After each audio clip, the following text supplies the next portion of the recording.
engagement like the event we have tonight. Tonight we'll address Amendment B that repeals the Gallagher Amendment, requiring residential and non-residential property tax revenues to make up a set ratio of total statewide property taxes. We are grateful to have with us Bernie Busher, who will be speaking on behalf of Amendment B, and Michael Fields, who will speak against the amendment. My name is Richard Strasbaugh, and I'll be moderating on behalf of CONO. A little bit about our participants. Bernie Busher is of counsel with the law firm of Ireland, Stapleton, Pryor, and Pascoe. He's a lifetime resident of Grand Junction and practiced law there for 14 years. He served as president and CEO of West Star Aviation from 1986 through 1995. And he served 2 terms in the Colorado General Assembly, and for 2 years served as Secretary of State for Colorado. For 4 years, Bernie was Deputy Attorney General managing the State Services section of the office. Michael Fields is the Executive Director of Colorado Rising Action. He was previously the State Director of Americans for Prosperity, Colorado. He is a Fox 31 Denver, located in Denver, political analyst, as well as an adjunct professor of American politics. Thank you both for participating in the event. We really appreciate it. This will be a pretty informal discussion. You both will have about 5 minutes to make an opening statement, and the audience will have an opportunity to ask questions. I've asked Bernie, everyone, to kind of go through Amendment B. It is kind of a complex initiative. So he's gonna explain a little bit. Michael might jump in, and then Bernie, you'll start with your statement after that explanation. For those of you viewing and listening, to ask a question, please click on the Q&A icon at the bottom of your screen and type in your question. The host and presenters will be sharing their screens during this meeting. All microphones and videos are muted and off. And to ensure a productive meeting for everyone, we ask that there be no disruptions, delays, or other interference. With that, Bernie, maybe you can explain Amendment B to us, and then go ahead and follow with your opening statement. Well, thank you, Richard. And I think you folks are wise to try to get an explanation of Gallagher and Amendment B on the table before we start talking about the pros and cons. The way property taxes work, and a lot of people know this, but some people don't. And so forgive me if I'm covering the obvious.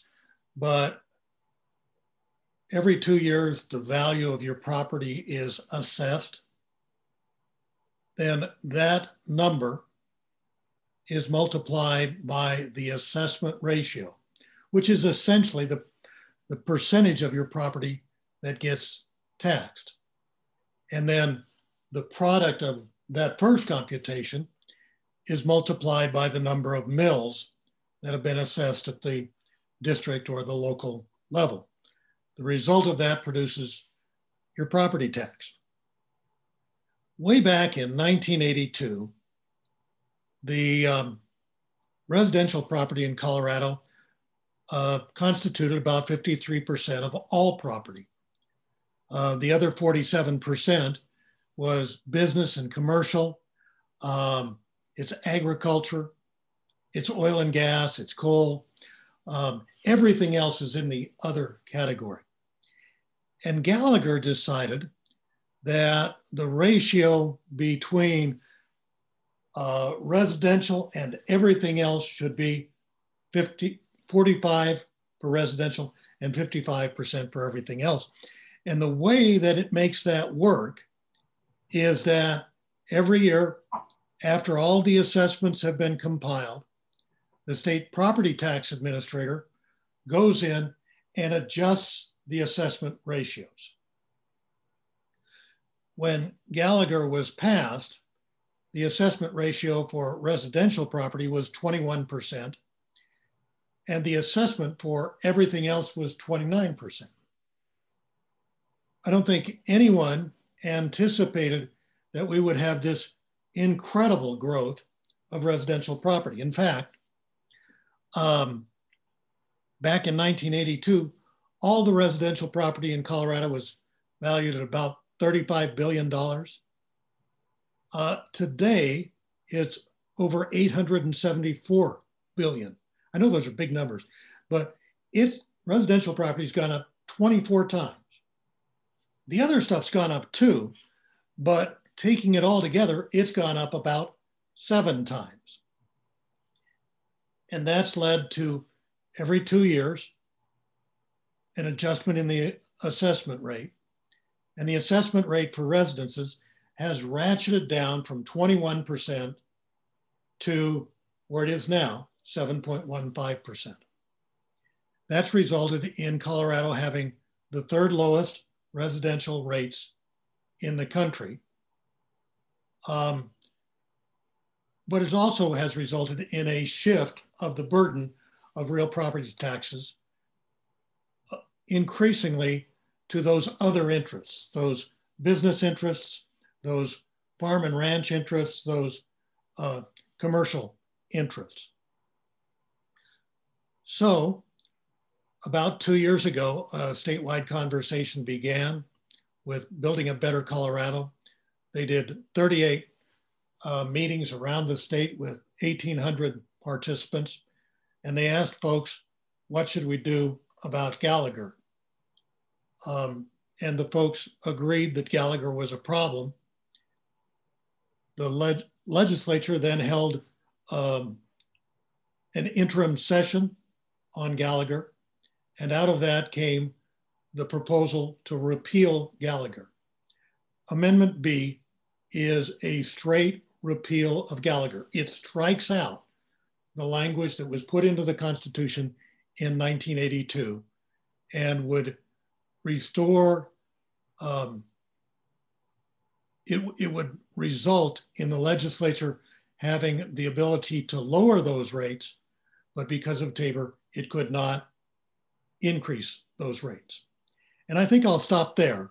And I hope, Michael, I gave a fair and even-handed summary of Gallagher, and we've done enough of these together. I'd invite you, if you would like to correct or add to what I've just described. No, I think that's fine. I mean, in my argument, I'll point out some other stuff too, but I think that's a good enough. Hope so. I would hope so.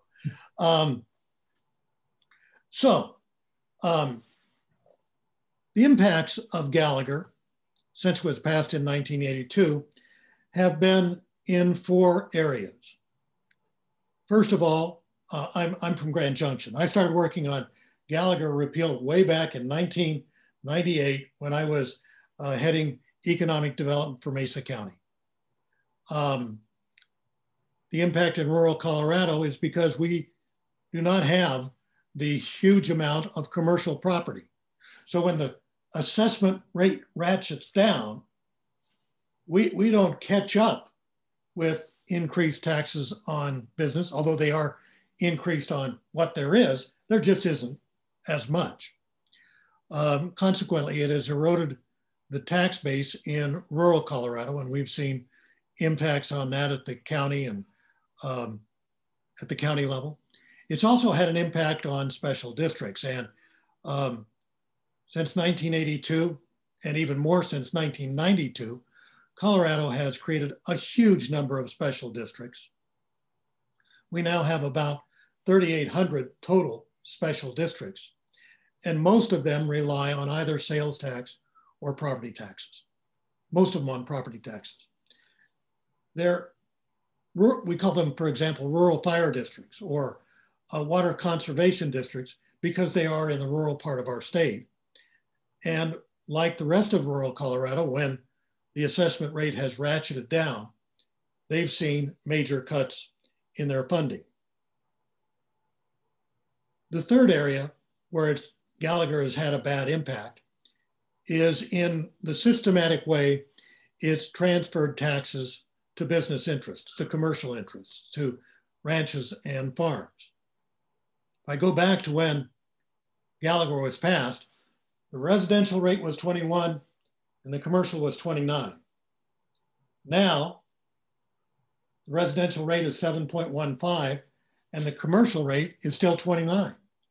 That means 4 times as much tax, 7.15 compared to 29,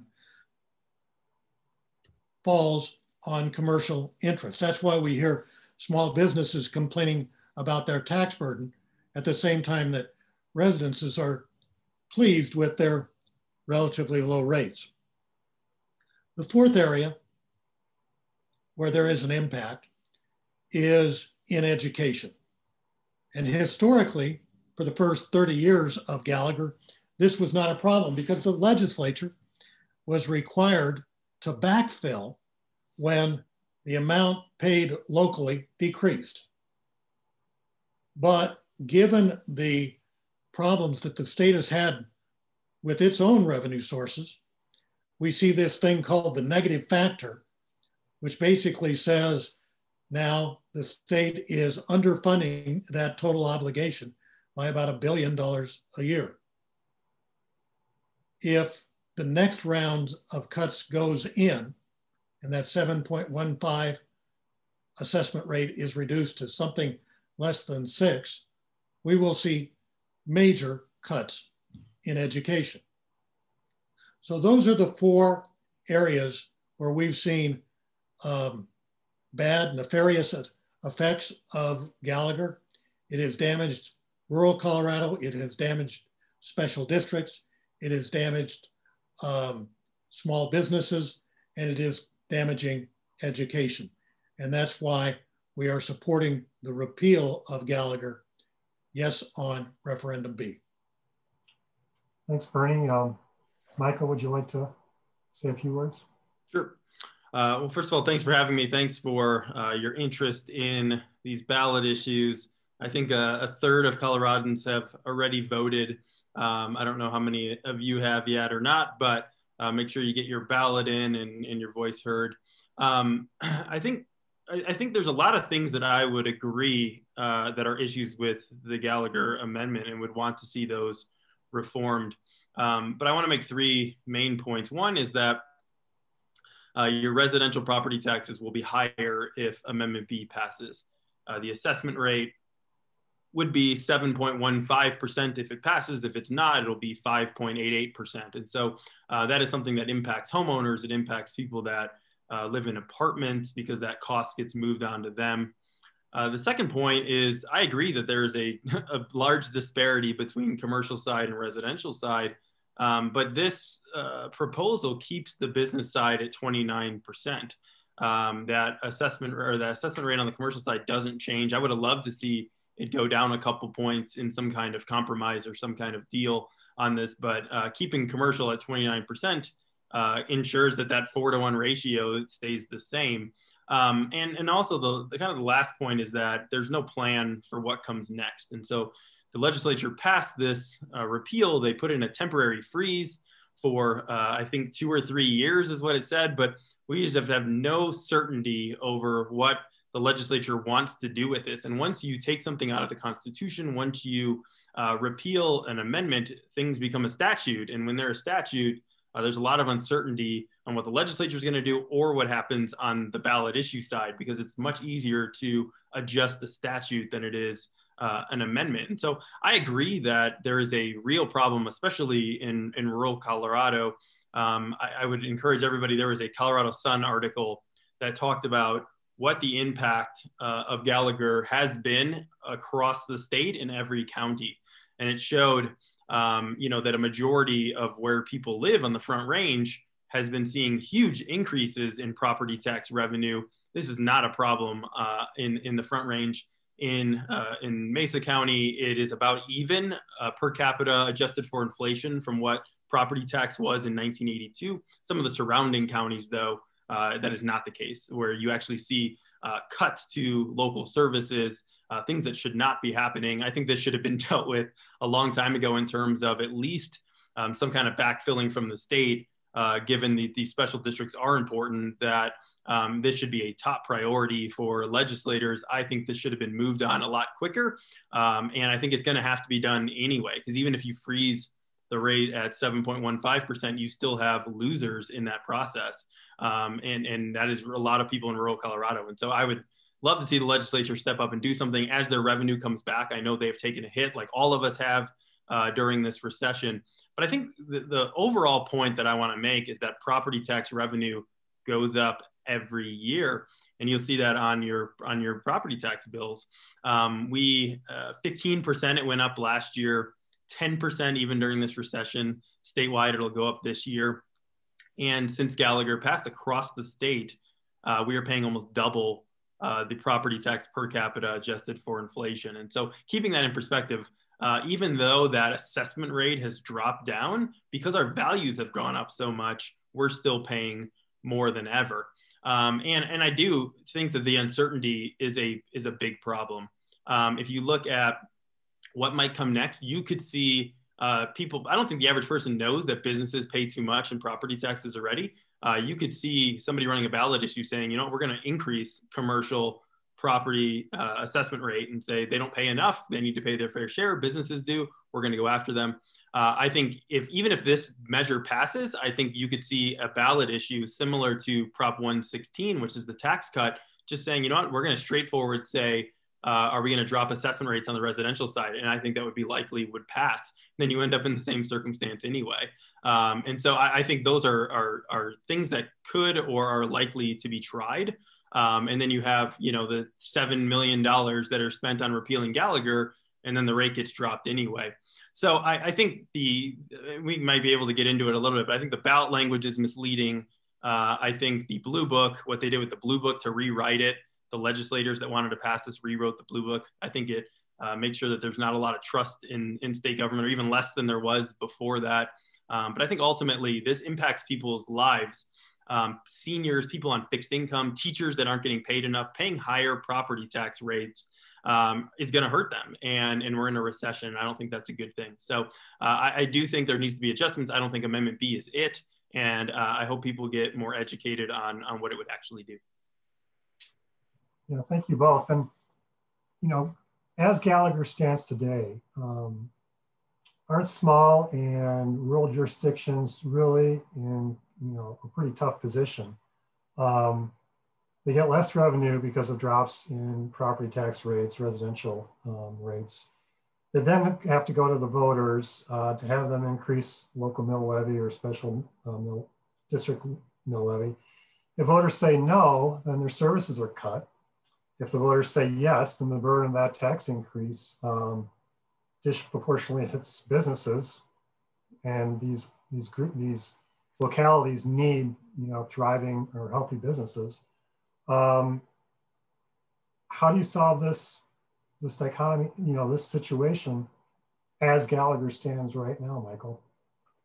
Sure. I think there's, and as I mentioned, I think that there's a lot of what you say is correct. But I would point out a few things. One, I think that the education funding formula is fundamentally unfair.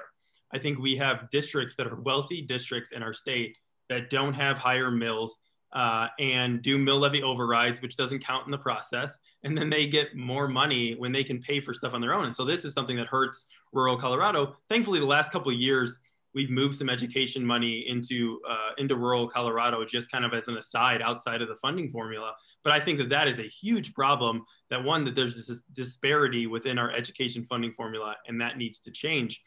In terms of businesses, no doubt that, again, businesses are taking too much of a hit, but I think we have to keep it in perspective too. We, in our state, if you add up all business taxes, we are 17th best in the country. I would love if we were in the top 10 or number 1, taking care of our businesses. But even with Gallagher in place, we are 17th best. And so I think keeping that in perspective and saying, look, there is a heavier burden on businesses, but we have low property taxes compared to other states across the board. And our commercial one ends up being about middle of the pack countrywide. 2 other quick points. One, again, I think that the state should have been and should be backfilling some of that money to local services in the meantime. It wouldn't cost that much out of a $30 billion budget to give, you know, $50 million or $100 million to help with these localities, especially when these services are so essential. But ultimately, I do think there should be a regional approach to this, that you shouldn't, every time the assessment rate goes down, you shouldn't have to pass a new mill. I don't think that makes a whole lot of sense. But I do think that localities that don't see higher, home values going up, that they should have the ability to weigh in and say, you know what, our region or our county wants to have a different assessment rate, and giving that power to them is not what happens right now. We have a statewide assessment rate. And then we have a Amendment B, which would give another statewide assessment rate. Bernie, can you address that situation I described, and how would a repeal of Gallagher, help that? And it's very interesting about your comments about backfilling, some of the funding shortfalls. So I want to get to that in a little bit, but Michael makes a lot of arguments. I'll try to cover a couple of them, kind of from the reverse end if I could, because that's the way I remember them.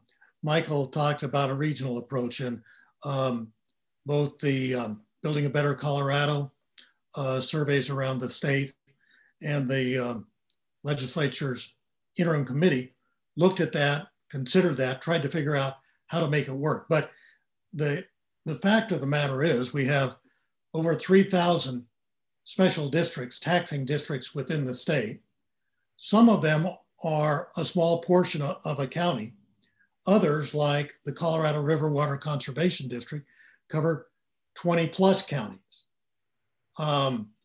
Defining what would be a district became such a complex task that nobody could come up even with an algorithm that would make it work. And in fact, some of the ways in which this disparity plays out is very wealthy areas in rural Colorado. I know folks in the Denver area sometimes think that there's Denver and everything else, but in fact, there's a lot of variety. Steamboat Springs is only 50 miles away from Craig, but one is a wealthy community and another is struggling. Telluride is only a little ways away from Silverton. You can't put them in the same district and expect them to be treated fairly. They are just completely different situations. If you tried to do this by every individual district, you would have hundreds of thousands of total taxing situations across the state. Nobody could figure out, and some very good economists and mathematicians worked on it, nobody could figure out how to make that work. Michael also says that we don't know what's left if we repeal Gallagher. Well, I'll tell you, I like what's left if we repeal Gallagher. The legislature could lower these rates, but because of Tabor cannot increase them. Only the voters of this state can increase them. And in fact, they can do that now. They can increase mill levies if they decide that that is the appropriate thing to do. I think that this is the right solution, taking this outdated formula out of the Constitution, restoring representative government in this issue to Colorado with the limitation. It's a one-way street. The legislature can only lower these rates. The legislature cannot increase them. So I know, Michael, I didn't respond to everything, but frankly, I don't remember what the other ones were. Those are the two I wanted to really emphasize. Mike, I'm going to give you, Bernie raised some new points we hadn't talked about, especially about the regional approach. I don't think a lot of people, or some voters don't know much about that alternative that your organization and other opponents mentioned. Yeah, well, one thing I would just say is the committee that looked at Gallagher a couple of years ago that Bernie mentioned had 6 different options that they looked at. Repeal of Gallagher was one of them. Total repeal was one of them. Another one was a regional approach. And I can understand how complex or hard that could be. But I also saw a map in their report that showed if they did, I think it was 6 regions and had a rate there. I think I agree that there are communities next to each other that could be very different. That's the case anywhere in Colorado or anywhere in the country, which makes it more difficult. But there's no doubt that a one rate across the state makes even less sense than a regional rate, right? Looking at it and saying, you know what, Denver and the Front Range is totally going to dominate what happens everywhere else in the state makes no sense. So I think the closer that you could get to a region or a county would make sense. I think that is something that, you know, it's just like the closer the better, but at least a regional one is better than just a statewide one that is obviously not working because of the outcomes that we have. And so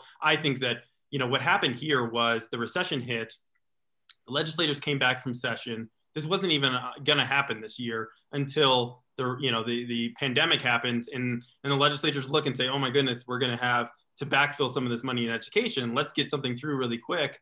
I think there could have been more time and effort put into a different approach, or one of those other 5 approaches that they didn't look at.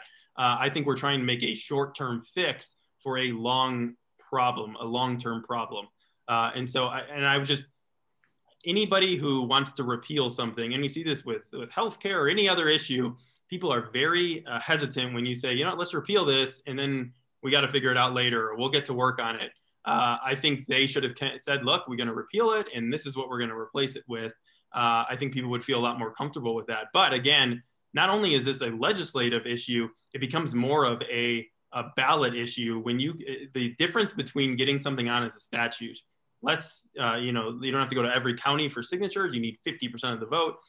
It is much easier to get stuff done on the statute side. And so I'm worried about the process of what that might look like, either, lowering or raising rates, et cetera, when you decouple them. So I just think there's so much uncertainty with this. I don't think it was thought through quite as much as it could have been before it was put in front of voters. Bernie, would a repeal, raise residential property tax rates? And, a lot of people who pay property taxes, especially during COVID, are struggling. Can they afford a property tax increase? Richard, it is, this is another one of those things where the answer gets very, very complex.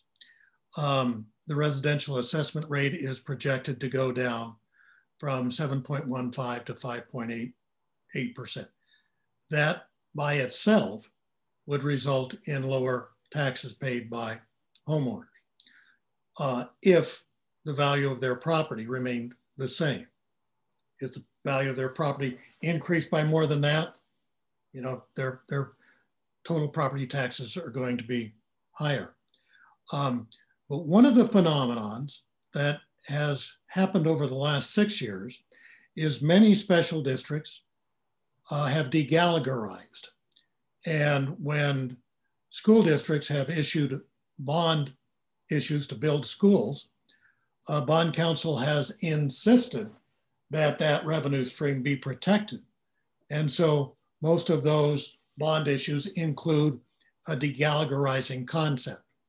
And that means if the residential rate goes down, the mill levy automatically increases to offset the amount by which one goes down.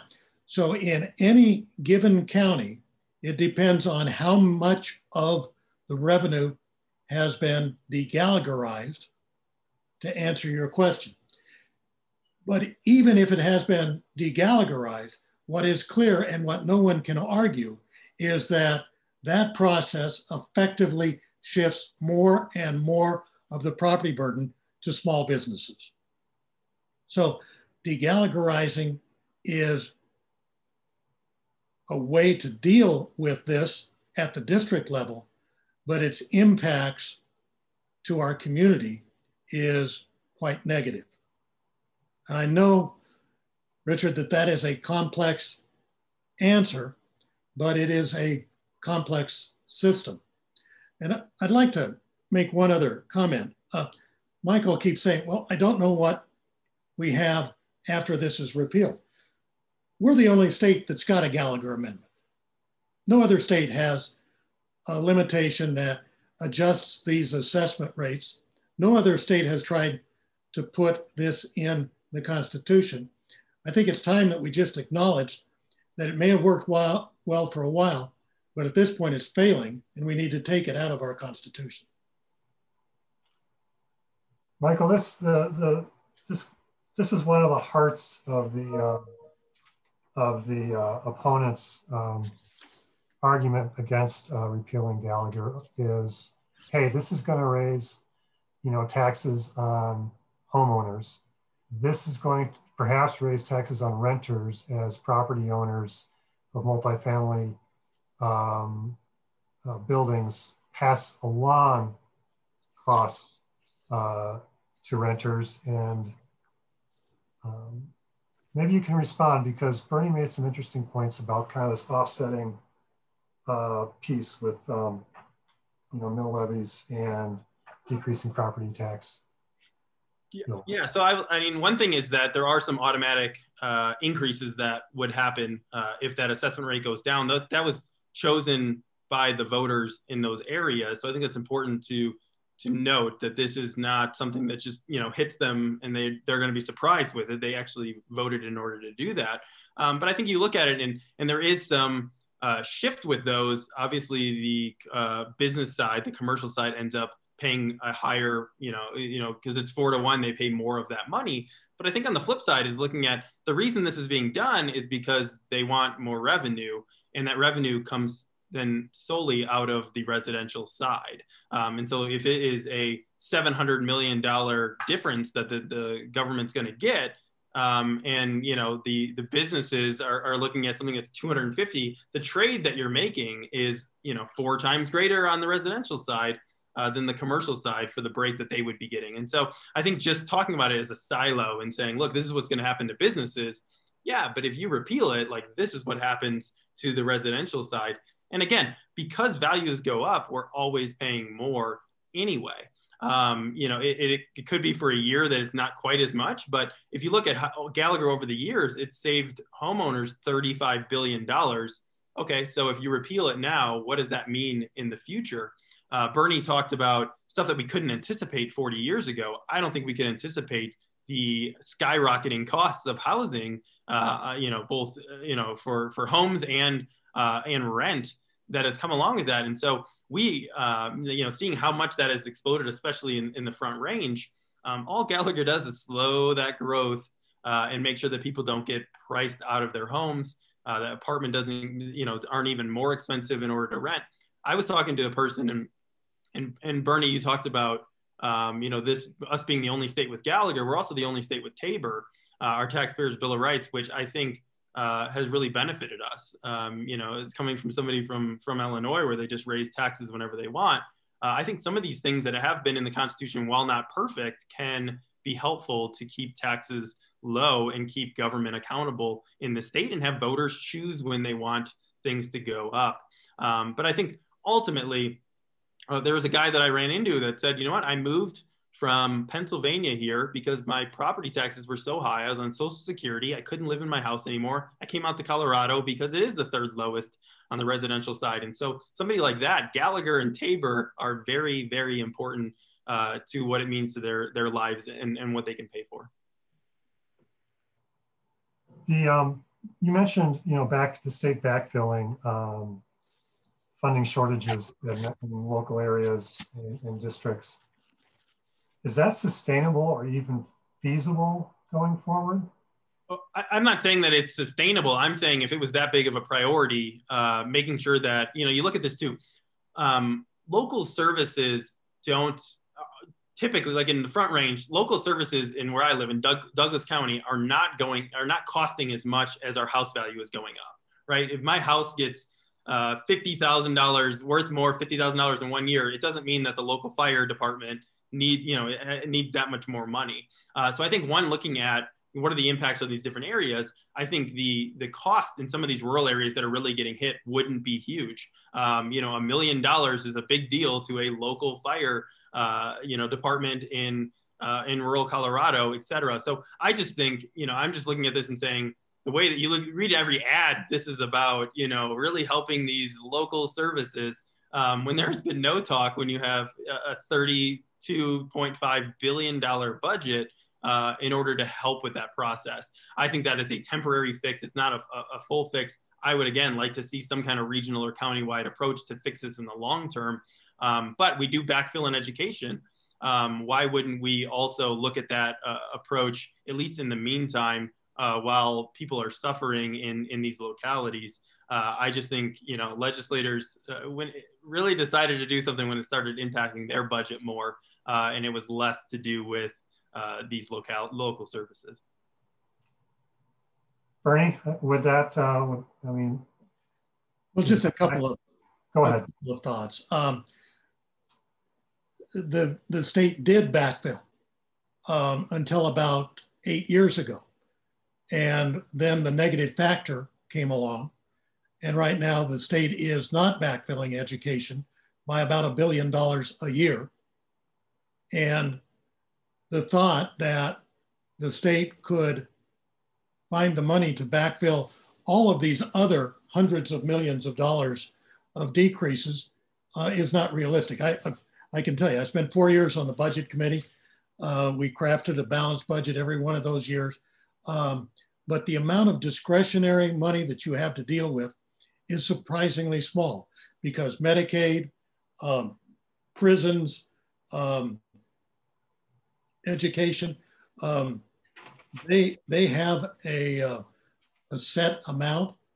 And even though Amendment 23 at this point, because of the negative factor, has minimal effect, you don't have hundreds of millions of dollars that you can throw at this problem.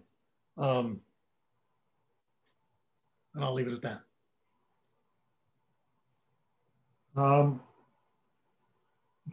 We talk about rural areas, agricultural land, I believe, is kind of a subject of the conversation. I read an article actually by Dennis Gallagher saying that agricultural land receives preferential treatment in other ways that offsets any potential tax increase. Is that is that something you have heard? And there are some preferences for ag land, especially for cattle ranching. It is not comprehensive, and it doesn't apply to everything. And it requires that the property be used in farming purposes. You're talking about one area that we've seen, one of the oddities. I've seen a half a dozen examples where a 10-acre parcel in a transitional place had been agriculture, now is under that AFT category, was actually paying more real property taxes as vacant land than it will pay when the homes are developed on it, because of the difference in the assessment rates. We've got many, many instances of unfairness that are created by Gallagher, and those unfairnesses are simply getting more acute by the year. Michael, I mean, has Gallagher made the tax code inefficient? It seems like there's a lot of unintended consequences with Gallagher in place. Is that true? I mean, is this an efficient tax code now that we have Gallagher? I don't think our tax code is efficient on any level of any government anywhere. I guess if you think it's inefficient now, wait until you get the legislature dealing with this with statutes. And I think, you brought up Dennis Gallagher in talking about some of the bipartisan opposition. Dickie Lee Hullinghorst, the former Speaker of the House from Boulder, is against this. But I think there's a concern out there too. And I talked about kind of the people going to the ballot and raising the commercial side. But there is a concern by some people that what this sets up for is once you take that 29% out of the Constitution, that you start picking winners and losers when it comes to certain businesses or sectors that you want to give preferential treatment to. As a statute, you could do that. And that's what happened before Gallagher was in place. And that's what Dennis was talking about to start with, and saying, look, there was, it depends on who the legislature wants to help or hurt or whatever. I think that could create even more inefficiencies than what are there now. But there's no doubt that there's inefficiency in the system. I will totally acknowledge that. But my concern is, what do legislators do? Even if they can only drop, are they only dropping for certain businesses that come in or certain sectors that they like? I think that could be a problem. And it's one of the reasons why the Colorado Counties Inc. was worried about this in the legislature when they were talking about this, and said, we don't know what could happen. We could end up with less revenue as a locality if they give breaks out to different people. So I think there's a lot of unintended consequences in Gallagher, but a lot that could be coming if it is repealed too. Yeah, it's interesting that we actually have tax code specific ratios in our state constitution. And Bernie, I think you said that there are no other states that do that. Michael, that's pretty specific language. I guess your argument about,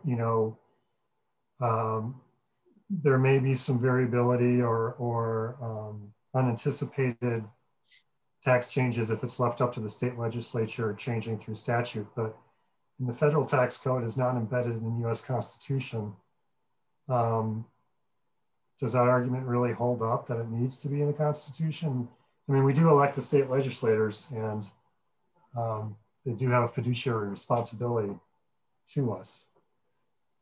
Yeah, I mean, I think that's going to be the argument. Look, I'm a lot more comfortable with it given that we have Tabor than I would be if we didn't. But I think that's one of those philosophical differences of people that, oppose something like our Taxpayers' Bill of Rights are going to say, we elect people, they go to legislature and they're supposed to do what's best for the state. And you could always get rid of them if you don't like them.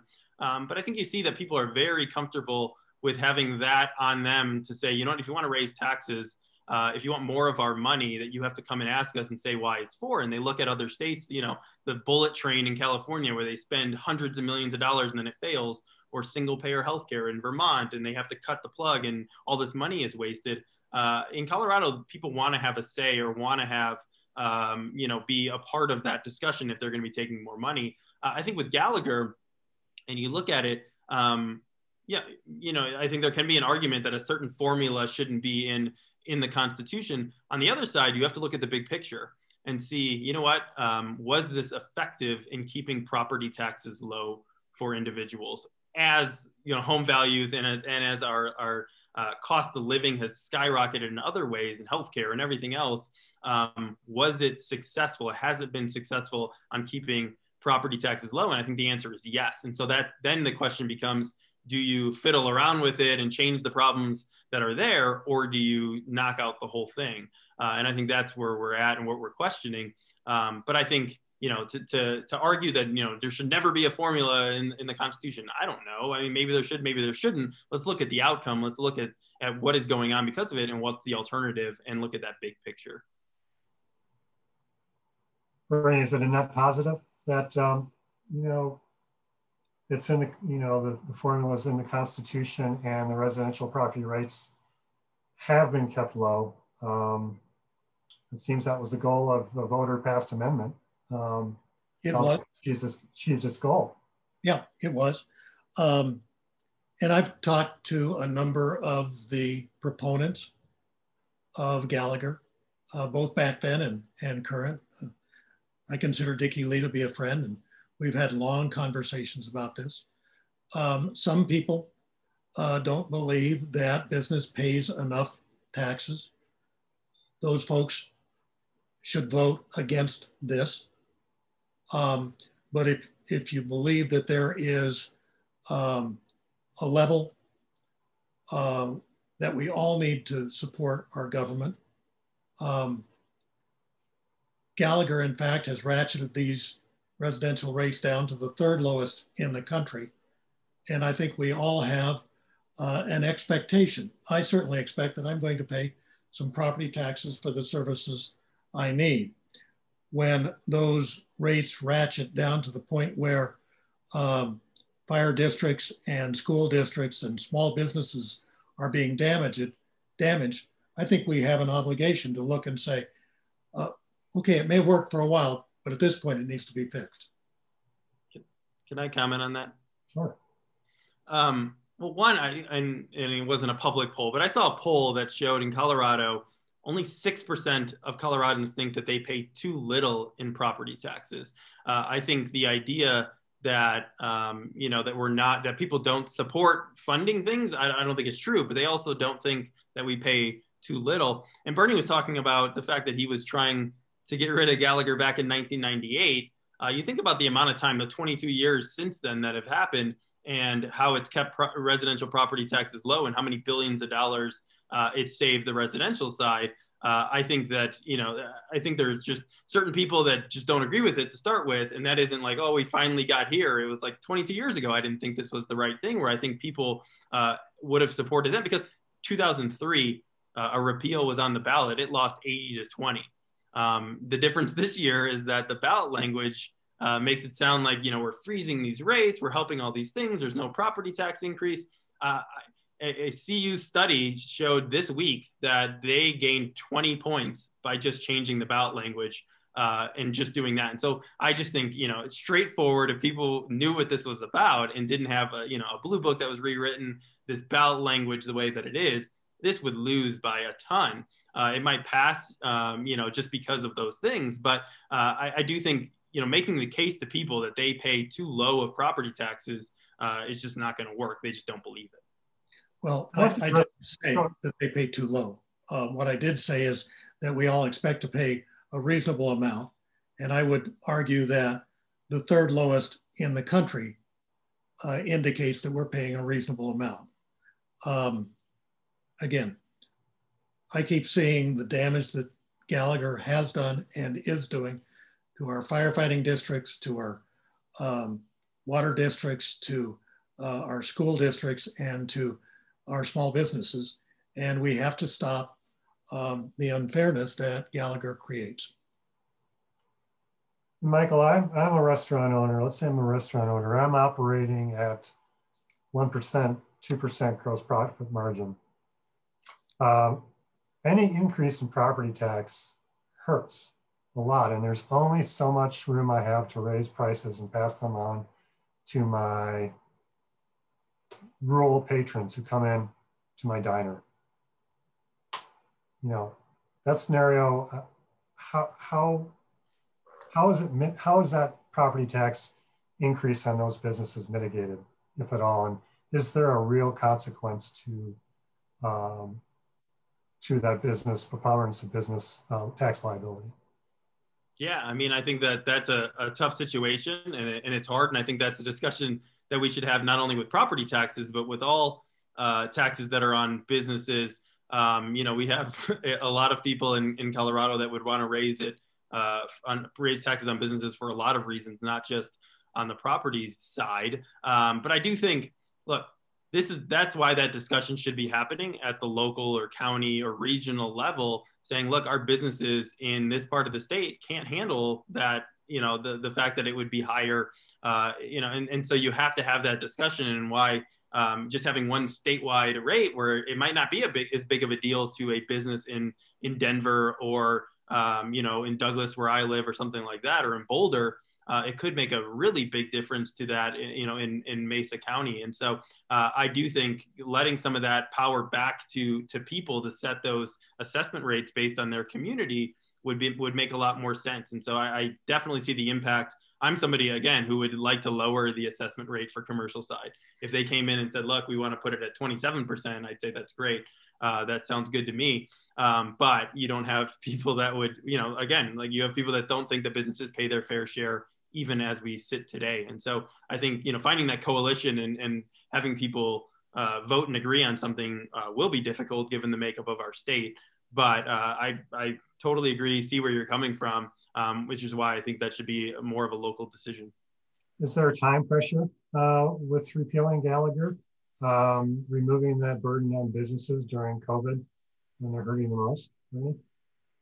Are you asking me? I was going to say Bernie, but go ahead, Michael. Go ahead, Michael.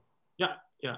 I mean, I think, yes, there is I think it should be done. I think anytime that you put something on the ballot that isn't the best idea, that you're wasting time. And I felt that way with transportation issues in our state or anything else. When you put something on that is not the best solution, all you're doing is kicking the can down the road to get to the solution that you should get to. But I also think, look, thinking about businesses during a recession and a pandemic is a huge thing, but thinking about individuals is a big thing too. And what are individuals going through? Just because your house value goes up and you lost your job, how do you pay for higher taxes? I mean, that is something that you have to think about all these different factors, not just look at businesses, not just look at special districts. You have to look at how this impacts individuals. Bernie, is there time pressure? Yeah, I don't think there's ever been a more urgent time to deal with this. COVID is part of this. The pressures on our small businesses. I saw a report a couple days ago that we could expect a third of all restaurants to fail in the next year if they don't get substantial relief. Imposing more taxes on them at this point in time is a mistake. We've talked a lot about rural fire districts. And my goodness, our firefighters are out trying to keep the fires from spreading down into Fort Collins and Loveland. We had two horrible fires over here in Western Colorado this year. One which was the biggest fire in Colorado history until the fire up in Fort Collins. Now would be the worst possible time to impose a cut in funding for fire districts. And I think the same thing is true with our school system. Every one of us is trying to figure out how our kids or our grandkids can balance online learning with in-classroom activities. You can have whatever position you want about that, but I don't think anyone can dispute that the costs and expenses that our school districts nationwide are incurring trying to respond to this crisis are real and are significant. And cutting the funding for schools at this point in time, I think would be a mistake. And so, yes, I think this is unbelievably urgent right now, and waiting another 2 years would cause huge damage to the most important folks in our communities. And Michael, if our legislators more nimble and can do things faster in terms of policies like these, if it's enshrined in the state constitution, it's a lot harder to respond to different situations. If it's an issue of statute, that can change during a session. Is there an issue or an advantage there? I think it depends on what you think of the legislature and if they're going to do more harm than good with some of this stuff. Obviously, there are options that they have during a pandemic or a big recession. Tabor allows for emergency votes for more revenue if you need something. Obviously, as you become something that even like our fires in our state or a pandemic, you're going to have a broader discussion. Not only at the state level, but also with federal funds. I mean, some federal funds came in, thankfully, to help with some of the fires, which is a good thing. We've gotten, CARES Act money and other things where the federal government comes in order to help. And so I think, it's kind of situation by situation on how to respond. But I think when you look at the legislature, they're always going to be looking for ways to get more revenue in. And it's something, that I see not only on this issue, but I'm dealing with fees and how they label stuff fees instead of taxes in order to not have people vote on it. I mean, they're finding ways to increase revenue all the time. Then there's no doubt when you have a statute that you can make adjustments quicker. I just don't know if those adjustments are going to be the best thing for our state necessarily. I think it's case by case. Well, we are coming up on 7 o'clock. And I think it's been a great discussion. I appreciate your conversation. If there's no other questions from the audience, I think we'll go with closing statements. So Michael, why don't you start us off? Sure. Well, thanks for having me. Thanks for talking about this issue. I think the questions were really good. I enjoy the back and forth with Bernie, somebody who has served our state for a lot of years, and I really respect the work that he's done, even though we disagree on this issue. I think, given whatever the outcome happens with Amendment B, there's going to be a lot of discussion afterwards. There's going to be a lot of policy proposals. There's going to be, either way, if it wins or loses. I think that it overall, takes a hammer to all of Gallagher when you need reforms, that you need to fix the real problems with it and not go after everything. And so I think, if people know anything, I think that it would be that we do need reform, but two, that the residential taxes, property taxes, will be higher if this passes. And so I would just encourage people to look into this more. It is a huge issue. That and Tabor and Amendment 23 really dominate our fiscal discussions. But I think anytime that people are learning more about how things work and how they should work is a good thing. And I think Colorado is a great state. I care about it a lot. I have 4 kids that I hope grow up here and stay here and don't move across the country. But I think there's a lot of well-intentioned people that are working on these issues, and I think a lot of us have more in common than we don't. And so I would encourage you to vote. Look up all the different issues, and again, appreciate the time. Thank you, Michael. Bernie, would you like to finish up? Well, Richard, thank you for inviting us. And Michael, I think this may be the last of the debates that you and I get to do, and I share your sentiment. It has been a pleasure working with you, discussing with you, trying to make our points, but I think we've done it in an adult way that perhaps doesn't always show up on the national stage. So thank you. Just a couple of closing thoughts. You mentioned that I'd spent some time in the Attorney General's office. I worked directly with and for John Suthers, your mayor in Colorado Springs. Truly one of my heroes. I think one of the fine statesmen that Colorado's had, regardless of party. And I'm a Democrat and he's a Republican, and we work together. And I hope folks have seen the advertisement that he's doing in support of the repeal. In fact, most of the chambers all over the state, ranging from the Grand Junction Chamber to the Colorado Springs Chamber, Denver Chamber, have all endorsed this. Small business organizations like the National Federation of Independent Business, the Farm Bureau, the Cattlemen's Association have endorsed this, the Special Districts Association, the fire chiefs, the firefighters, the Colorado Association of School Boards, the Colorado Education Association. And I think the thing that I am most pleased with is that all of our former governors, Republican and Democrats, have endorsed this. I think you saw in your area op-eds written by Hank Brown, a wonderful statement, and Ken Salazar, equally impressive, supporting the repeal. 75 members of the state legislature came together to put this repeal on the ballot.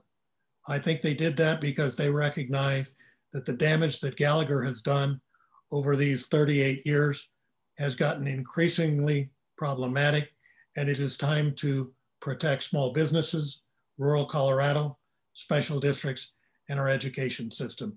And we can do that most effectively by voting yes on referendum B. Thank you. Appreciate your time tonight. Thank you, Bernie. Thank you, Michael. And thanks for all those who are attending. This recording will be available on our website, as is our other ballot forums. So from CONO, thanks again. Have a good evening. Bye-bye. Thank you, Richard. Thank you all.